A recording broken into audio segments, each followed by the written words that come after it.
Институт филологического образования и межкультурных коммуникаций.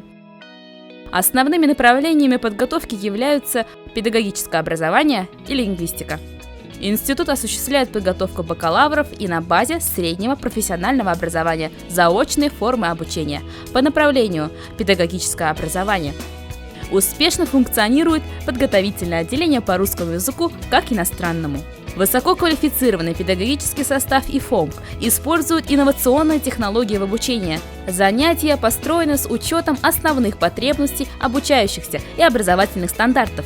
Оснащение кабинетов позволяет проводить онлайн-конференции, международные видеомосты и лекции, активно вовлекать студентов в проектную деятельность. Ведется подготовка магистров педагогического образования и лингвистики по очной и заочной формам обучения. Осуществляется также подготовка кадров высшей квалификации по направлению языкознания и литературоведения. На базе института успешно функционируют научно-образовательные центры и лаборатории. Для студентов предоставляется возможность прохождения практики в региональном научном центре Российской академии наук в городе Уфа, а также в научном центре города Санкт-Петербург. Помимо этого, студенты принимают участие в международных образовательных и научных стажировках в Казахстане, Кыргызстане, Болгарии, Норвегии, Дании, Франции и Китае.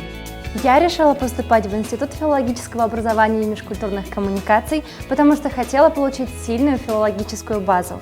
Рада, что приняла правильное решение, потому что благодаря этому я стала волонтером международной программы «Послы русского языка в мире», обрела новых друзей, побывала в разных странах, а главное, получила колоссальный опыт в преподавании русского языка. Хотите также? Поступайте к нам!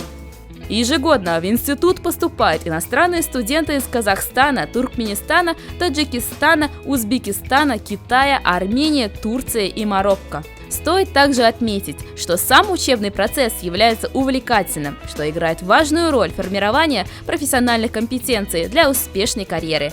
Студенты-активисты могут претендовать на получение повышенных государственных, академических и социальных стипендий. У студентов есть возможность принять участие в жизни студенческих кружков и секций и выезжать на гастроли.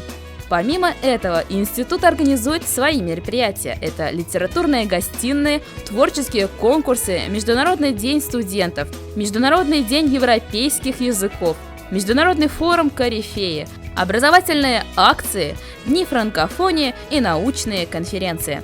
Одним из важнейших факторов мотивации к обучению также является возможность трудоустройства в ведущих организациях Республики Башкортостан и Российской Федерации. Выпускников Института филологического образования и межкультурных коммуникаций высоко ценят как ведущих специалистов в своей области, поэтому их можно встретить повсеместно в ведущих образовательных, культурно-просветительских, государственных, спортивных организациях Республики и России.